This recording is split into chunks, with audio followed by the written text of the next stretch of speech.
Di kesempatan sore ini saya ingin menjelaskan ada dua hal. Yang pertama berkaitan dengan virtual police, yang kedua berkaitan dengan ada kasus pencemaran nama baik yang ada di Polda Metro Jaya, ya itu. Jadi yang pertama berkaitan dengan virtual police, bahwa sesuai dengan program prioritas Bapak Kapolri yang berjumlah 16 itu ada di nomor 5 ya, yaitu pemantapan kinerja pemeliharaan Kamtimas. Di dalamnya itu ada namanya kegiatan virtual police.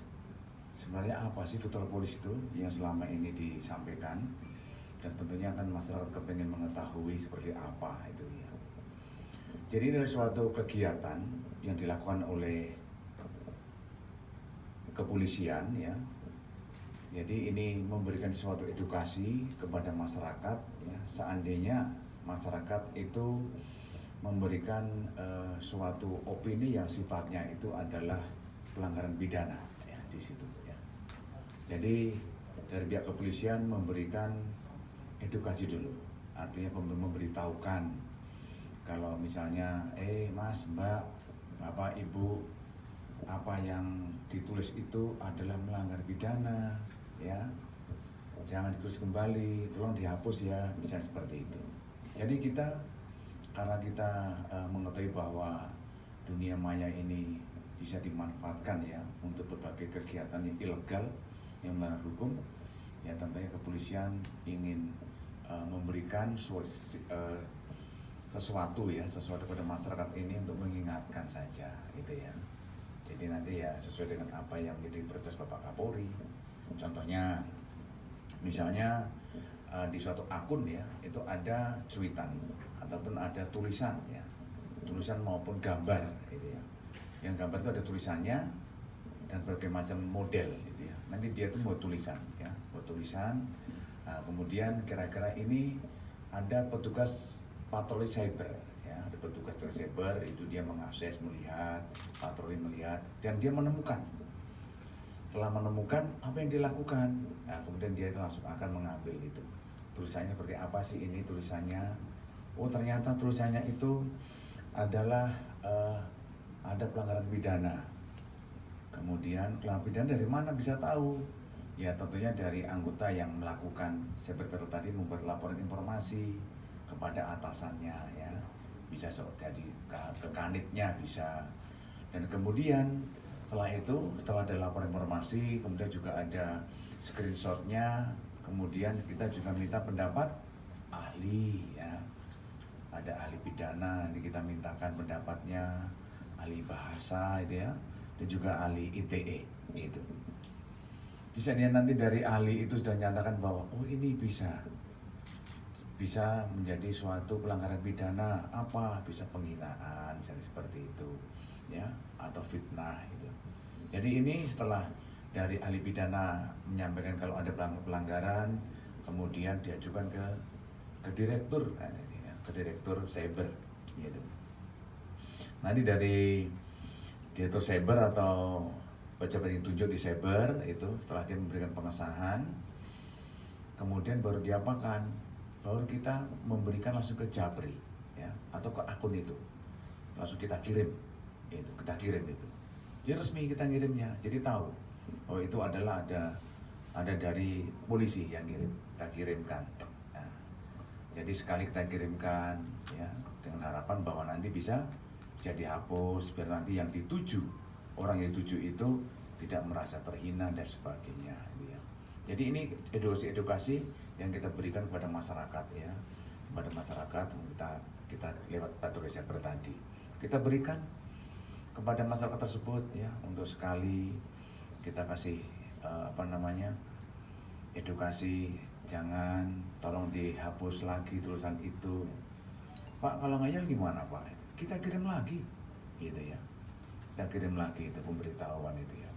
Tapi kalau memang tidak mengindahkan apa yang kita sampaikan itu ya, nanti kalau misalnya nanti yang dituju atau orang itu yang merasa dirugikan laporan ya, nanti akan kita lakukan mediasi juga itu di sana.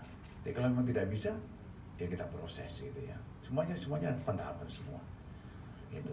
Makanya di tugas pokok Polri sana ada kita melakukan pelindungan, pengayoman ya, kemudian pelayanan dan gakum terakhir ya.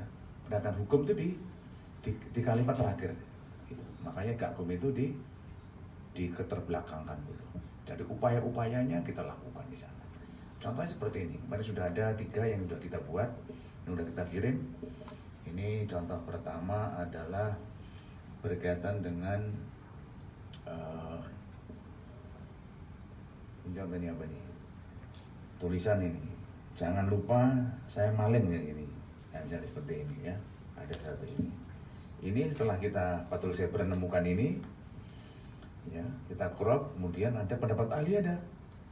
Pendapat ahli ada ahli bahasa, kita sampaikan melanggar pasal ini, itu misalnya seperti itu, ya. Dan juga ada itu nanti peringatan nih, udah kita tuliskan di sini peringatannya. Ya peringatan contoh seperti ini. Virtual Police Alert peringatan 1. Konten Twitter Anda yang diunggah pada tanggal 21 Februari 2021 pukul 15.15 WIB berpotensi pidana ujaran kebencian. Nah, kita tulis ini.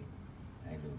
Guna menghindari proses hukum lebih lanjut, dihimbau untuk segera melakukan koreksi pada konten media sosial setelah pesan ini Anda terima.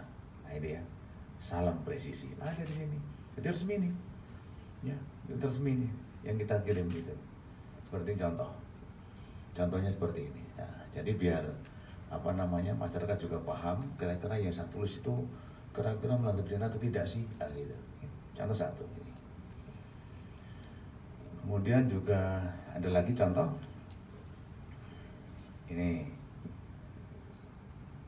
jabatan 2 periode berhasil menguras anggaran dan gitu. Ini sama, kita kirim pendapat ahli ada dan peringatan juga ada ya.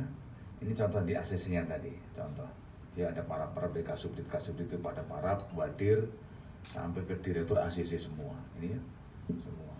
Jadi nanti langsung kita berikan kepada mereka yang mempunyai akun ini ya, kita kirim itu. Ini contoh-contoh yang sudah kita lakukan. Ada lagi, ada 3 untuk kemarin yang sudah kita buat, kita kirim, kita patroli cyber itu ada. Ini ya. Ini contoh-contoh seperti ini. Dan ini kita berharap bahwa dengan kegiatan virtual police ini ya minimal bisa mengurangi kegiatan hoax atau post truth yang ada di media maya, dunia maya. Ini juga ada banyak contohnya. Ada 3 tadi, 3 ini. Ada maling tikus, jangan lupa maling sama ini. Ini kita kirim juga ya. Nah, banyak ya. Ini contohnya cuma beberapa aja, kayak contoh, jangan semuanya. Itu panjang itu semuanya. Itu contoh virtual police itu.